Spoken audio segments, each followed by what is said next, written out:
Ինչու խռովություն արեցին հեթանոսները, և ժողովուրդները դատարկ բաներ խորհեցին։ Հավաքվեցին երկրի թագավորները, և միավորվեցին իշխաններն ընդդեմ Տիրոջը նրա օծյալի ասելով. «Քանդենք նրանց կապանքները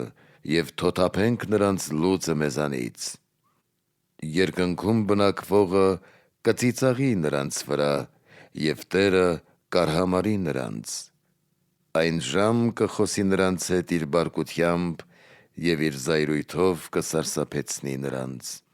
Ես թագավոր կարգվեցի նրանից, իր սուրբ լերան Սիոնի վրա, որ հռչակեմ Տիրոջ հրամանները։ Տերն ասաց ինձ. «Դու իմ որդին ես,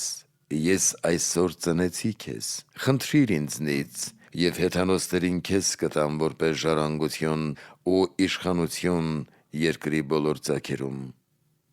Նրանց կհովվես երկաթյա գավազանով և բրուտի անոթի պես կփշրես նրանց։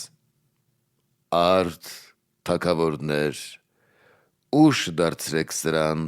և խրատվեցեք ամենքդ, որ մարդկանց եք դատում։ Ծառայեցեք Տիրոջը երկյուղով և ցնծացեք նրա առջև դողալով։ Ընդունեցեք նրա խրատը, որ Տերը չբարկանա, որ դուք չկորչեք արդարության ճանապարհից, երբ նրա զայրույթը բորբոքված լինի։ Երանի բոլոր նրանց, ովքեր հույսը դրել են Տիրոջ վրա»։